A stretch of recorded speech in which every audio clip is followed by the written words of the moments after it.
tous, alors aujourd'hui je suis ravie car je suis avec Xavier Aimé qui est un spécialiste en intelligence artificielle et qui va nous parler de l'intelligence artificielle générative en formation. Bonjour Xavier. Bonjour. Alors Xavier, est-ce que tu peux te présenter en quelques secondes? Oui, alors en quelques secondes, donc je suis chercheur en ingénierie des connaissances appliquées au domaine de la santé. C'est une petite branche de l'intelligence artificielle. Alors moi, je travaille pas trop sur les données, je travaille plutôt sur les concepts et les connaissances et je fabrique des ontologies. Waouh, des ontologies. En une phrase, c'est quoi une ontologie?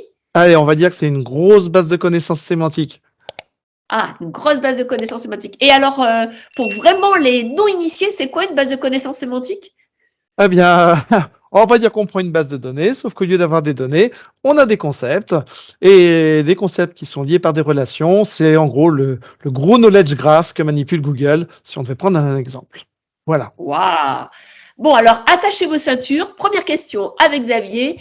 Moi, j'aimerais savoir aujourd'hui si l'IA générative est vraiment un assistant ou si c'est un outil de plus. Ah, bonne question, bonne question. Alors, si on prend déjà comment ça fonctionne, une IA générative, hein, ne serait-ce qu'un modèle de langage, bah derrière, c'est ni plus ni moins que de la probabilité. Donc derrière, quand on pose une question, eh ben, c'est une question de notre point de vue d'humain, mais du point de vue de la machine, c'est une suite de symboles qui se termine par un point d'interrogation. Et la machine, elle nous dit quoi? Bah, quelle est la suite de symboles la plus probable après? Donc, si on prend ces modèles génératifs, ce sont des outils, parce que ça nous sort non pas quelque chose de vraisemblable, ni quelque chose de plausible, mais quelque chose de probable. Donc pour moi, ça reste un outil. Maintenant, cet outil, bah, comme un marteau, pour un artisan, je m'en sers tous les jours, et à ce titre-là, ça devient un assistant. Alors, si c'est un outil, dans tous les outils d'IA générative qui existent, est-ce que tu peux nous dire aujourd'hui peut-être quelles sont les grandes catégories et quels sont les outils qui t'ont le plus marqué, sur lesquels, avec le peu de temps qu'on a tous, on va pouvoir peut-être investir un petit peu? Alors, très clairement, et depuis, on va dire quelques semaines, celui qui me sert à quasiment tout, c'est devenu ChatGPT avec la convergence. C'est-à-dire que pour moi aujourd'hui, c'est un outil avec lequel je peux écrire, je peux dialoguer même par la voix. On s'est écrit pendant des semaines pour la première fois, il y a quelque temps, je lui ai parlé au téléphone et nous avons échangé. Ce qui a considérablement changé notre rapport d'ailleurs. Heu mais voilà, le fait que ça puisse à la fois manipuler du texte, du son et de l'image en entrée comme en sortie, ça en fait vraiment un outil idéal et à ce titre-là, ça m'assiste dans beaucoup de tâches. Impressionnant. Alors, qu'est-ce qu'il faut savoir quand on veut manipuler ces outils? En fait, les quelques compétences basiques et même peut-être le niveau intermédiaire, comment tu le décrirais?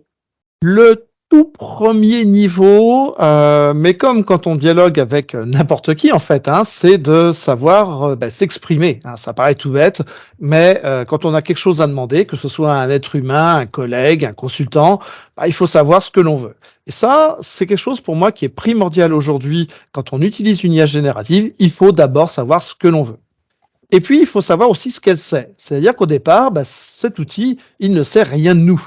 Donc forcément, il va falloir qu'on lui donne beaucoup d'éléments. Alors, évidemment, si on anthropomorphise l'outil, bah, ça veut dire qu'on va lui confier un certain nombre de données, pour qu'elle puisse nous répondre au mieux. Mais si on reprend la version purement outil, pour qu'on réduise la probabilité des symboles, qu'on aurait en sortie, il faut qu'on lui en donne énormément en entrée. Comme ça, on va avoir quelque chose de beaucoup plus fin, en termes de résultats. Inconvénient de cela, attention, c'est un peu d'hygiène numérique. Ces données, eh bien, elles deviennent quasiment publiques. On les donne aux éditeurs, hein, donc que ce soit OpenAI, Microsoft, Google et autres. Donc attention quand on les utilise, surtout en entreprise, de ne pas mettre de données confidentielles, de ne pas mettre de données personnelles, de ne pas mettre de données sensibles. Quand bien même ça nous serait très utile, tant que ces systèmes-là ne sont pas en interne à l'entreprise, ça part à l'extérieur. Ah, alors concrètement, est-ce que tu as des exemples d'entreprises donc qui ont mis en place des systèmes avec ces outils d'IA générative? Qu'est-ce que tu as pu voir en fait? Alors aujourd'hui, il y a une entreprise dans le domaine de la formation qui l'utilise, alors là aujourd'hui c'est testé sur les grands comptes et ça va sortir incessamment sous peu. Donc ils ont, aujourd'hui une énorme base composée en fait de près de 7 000 formations tous les supports sont traduits aujourd'hui à l'aide de ces IA génératives dans, je crois que c'est 45 langues. Les supports vidéo sont également, alors non seulement traduits, mais doublés dans la langue de l'auteur de ces vidéos, donc avec des systèmes qu'on a par exemple aujourd'hui avec iGen qui est capable de prendre une vidéo et de la doubler par exemple en japonais avec y compris l'adaptation du mouvement des lèvres. Et ils sont aussi en train d'utiliser ces IA génératives, donc entraînés sur ces 7000 cours, pour générer des parcours personnalisés de formation, mais également générer des micro-formations pour ceux qui en font la demande. Donc on est vraiment sur voilà, sur un aspect très global de la formation, à la fois sur des supports, sur de la génération de parcours et de la génération de micro-formations.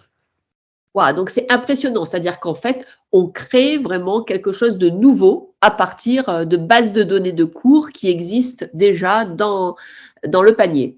C'est ça. Vraiment, c'est une digestion de tous ces cours pour pouvoir après en générer la quintessence. Mais est-ce que ça risque pas à un moment donné que simplement les gros acteurs de la formation concentrent et le monopole de l'ensemble de la formation dans le monde?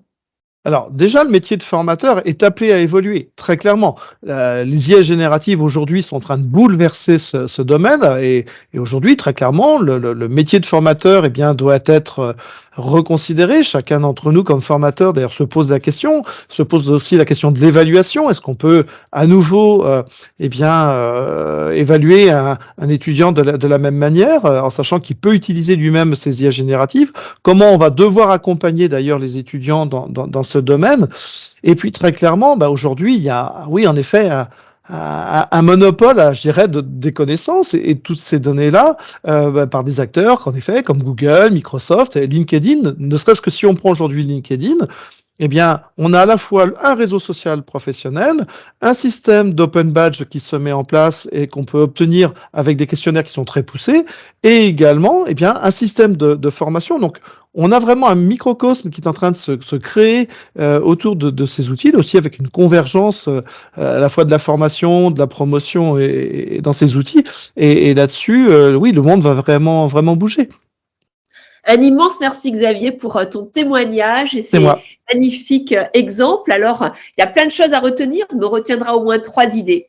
La première idée, c'est que pour toi, l'IA générative, c'est un outil donc qu'il faut utiliser avec précaution, avec bien entendu conscience, en voyant à la fois ses opportunités énormes et quelques pièges dont tu nous as alertés.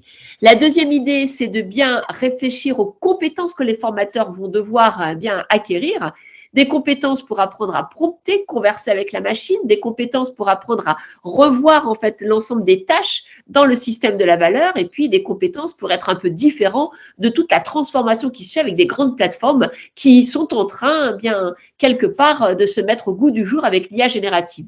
Et la troisième idée, c'est regarder ce qui se passe chez les grands acteurs donc de la tech, que ce soit les Google, les LinkedIn et bien d'autres, qui sont en train de prendre leur contenu, leurs vidéos, leurs ressources pour les augmenter avec l'IA générative et faire certainement demain des nouveaux modèles économiques qui pluguent à la fois l'évaluation des compétences, la formation personnalisée et bien entendu la recherche d'emploi. Donc là, il y a tout un territoire à explorer. Merci beaucoup Xavier, à bientôt. Merci, à bientôt.